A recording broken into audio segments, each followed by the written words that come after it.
सर्वार्थ सिद्धि पृष्ठ नंबर 298 298 गद्य नंबर 743 743। आह कहते हैं उक्तो ज्ञानावरणोत्तर प्रकृति विकल्पः। यहाँ ज्ञानावरण कर्म की उत्तर प्रकृतियों को कहा गया, उनके भेदों को कहा गया। इदानीम अब दर्शनावरणस्य वक्तव्यम इति यत्र आह। अब दर्शनावरण को कहना चाहिए, इसलिए कहते हैं। सूत्र नंबर 7। चक्षुरवधि केवलानां निद्रा निद्रा निद्रा प्रचला प्रचला प्रचला स्थानगृध्यश्च स्त्यानगृध्यश्च। चक्षुरवधि केवलानां निद्रा निद्रा निद्रा प्रचला प्रचला प्रचला स्थानगृध्यश्च। दर्शनावरणी के 9 भेद हैं, ये पहले बतलाया। 9 भेद कौन कौन से हैं देखते। चक्षु दर्शनावरण, अचक्षु दर्शनावरण, अवधि दर्शनावरण और केवल दर्शनावरण। निद्रा निद्रा निद्रा प्रचला प्रचला प्रचला और स्थानगृद्धि। इनका विस्तार देखते।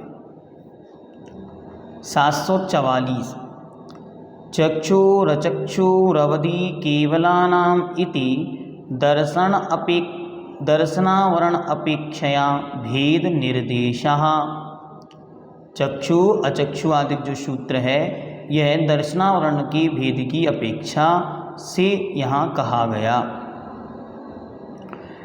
चक्षुर्दर्शनावरण, अचक्षु दर्शनावरण, अवधि दर्शनावरण, केवल दर्शनावरणम इति। यहाँ तक सूत्र लिखा गया। अगर हम ध्यान से सूत्र को देखेंगे तो हमको समझ में आएगा। चक्षु अचक्षु रवधि और केवल के बाद जो केवला नाम, ये विभक्ति कर सूत्र को 2 भागों में बांट दिया। तो आचार्य कह रहे हैं पहले के जो 4 हैं वे ज्ञान दर्शन पर आवरण रूप हैं, इसलिए उनको अलग से लिखा, और बाकी जो हैं वे निद्रा के भेद हैं, इसलिए उनको अलग से लिखा। ये दोनों में अंतर है। सूत्र को अगर हम ध्यान से देखेंगे वैसे समझ में नहीं आएगा, क्योंकि हमने 9 भेद पढ़े हैं तो सूत्र एक ही चल रहा है, लेकिन आचार्य ने उसको 2 भागों में विभक्ति किया, विभक्ति के माध्यम से। मद खेद क्लम विनोदार्था श्वापो निद्रा। आचार्य कहते हैं मद खेद और क्लम, क्लम अर्थात होता है परिश्रम जन्य, बहुत ज़्यादा थकावट। विनोदनार्था और विनोद के लिए थकावट आदि को दूर करने के लिए जो श्वापो जो नींद लेना है उसका नाम निद्रा है। जो मद खेद और परिश्रम जन्य थकावट को दूर करने के लिए सामान्य से सोया जाता है, उसका नाम निद्रा है। यहाँ पे विनोद शब्द का अर्थ टीकाकार ने नहीं किया, लेकिन विनोद शब्द का अर्थ है एक प्रकार से आनंद के लिए। ठीक है, चलिए आगे चलते हैं। अब निद्रा क्या है। तस्या उपरि वृत्ते निद्रा और उससे ऊपर की जो वृत्ति है, उत्तरोत्तर वृद्धि, अर्थात निद्रा से भी और जो गहरी है, उसका नाम है निद्रा। फिर आगे कहते हैं प्रचला क्या है। सा क्रियात्मनम प्रचलति सा प्रचला। शोक श्रम मदादि प्रभव आसीनस्यापि नेत्र गात्र विक्रिया सूचिका। कहते हैं कि प्रचला क्या है, तो प्रचला है पहले तो निद्रा सामान्य सोना, निद्रा उससे और गहरी सोना, और कहते हैं प्रचला क्या है, तो प्रचला सक्रिया आत्मनम प्रचलति, जो आत्मा की अर्थात स्वयं की जो क्रिया अर्थात चलायमान करती रहती है, जो आत्मा को क्रिया चलायमान करती रहती है वह प्रचला है। वह प्रचला कैसी है, तो कहते हैं शोक, श्रम मतलब मेहनत, मद, घमंड आदि के निमित्त से उत्पन्न हुए, प्रवासीन मद आदि के कारण उत्पन्न हुए, नेत्र गात्र विक्रिया विसूचिका, जो बैठे हुए प्राणी की नेत्र गात्र मतलब शरीर की विक्रिया की सूचक है। कहीं भी बैठे बैठे सो रहा है या सोते हुए ही शरीर आदि के माध्यम से विविध प्रकार की हलन चलन रूप जो क्रिया हो रही है उसका नाम प्रचला है। प्रचला का सामान्य अर्थ यही है, प्रचंड, प्रचलती जो चलाती है, तो बैठे बैठे सो जाना या सोते सोते चलने फिरने लगना या सोते सोते ही अन्य क्रियाओं का करना, यहाँ यह प्रचला नाम से संबोधित किया गया है। कुछ जागता और कुछ सोता सा ऐसी स्थिति उसकी होती है। आगे प्रचला क्या है, शैव पुनः आवर्तमाना प्रचला, और वह जो प्रचला है उसमें ही पुनः आवर्तमाना अर्थात बार बार उसी में डूबना, इसका नाम प्रचला है। जिस कर्म के उदय से सोते हुए मुख से लार टपकती है, कुछ अंगोपंग भी चलते हैं और सुई आदि चुबाने पर भी नहीं चेतता, उसका नाम है प्रचला। इसका कहते स्त्यान वृद्धि क्या है, स्वप्ने यया वीर्य विशेष आविर्भावा सा स्त्यान वृद्धि, जिसके निमित्त से स्वप्न में वीर विशेष का आविर्भाव होता है वह स्त्यान वृद्धि है। स्त्यान वृद्धि एक प्रकार से इतनी गहराई में डूब जाना है कि कुछ भी कर दे, वहाँ उसे किसी भी प्रकार का कोई भय उत्पन्न नहीं होता और कुछ भी करने को तैयार हो जाता है।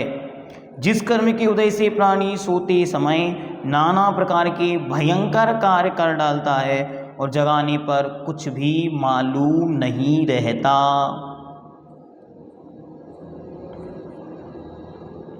आगे स्त्यान वृद्धि के विषय में और विशेष बतलाते।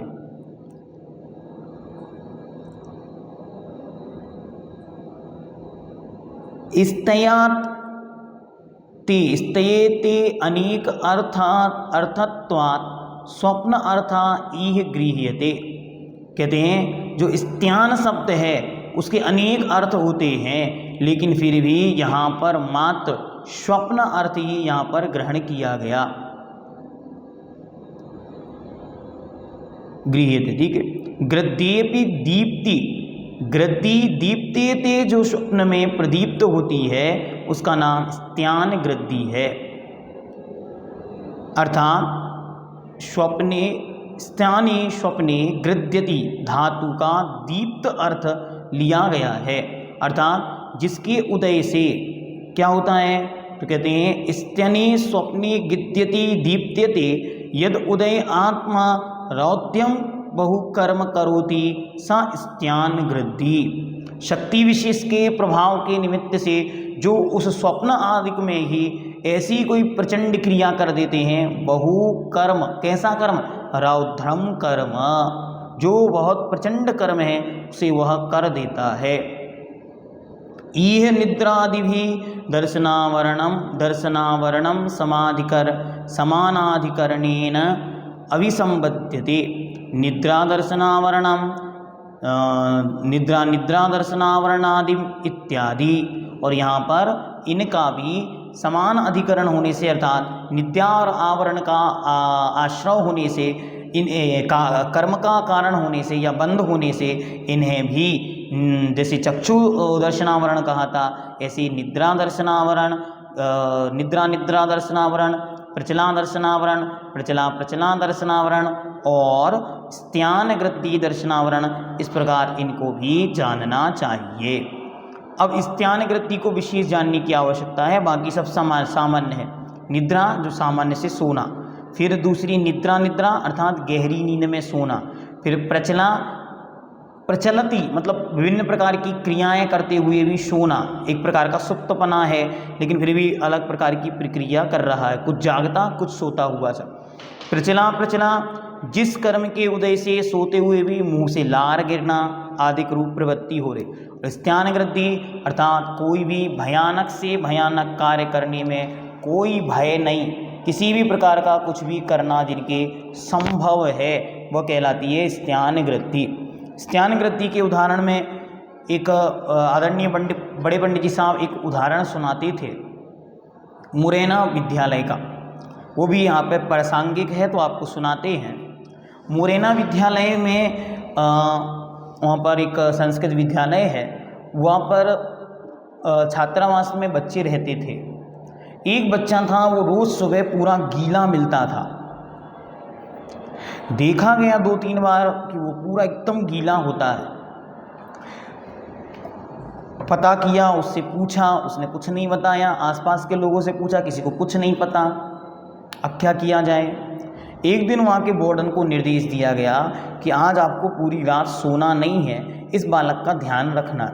उन्होंने कहा ठीक है। वो भी महाशय उस रात्रि जागृत रहे।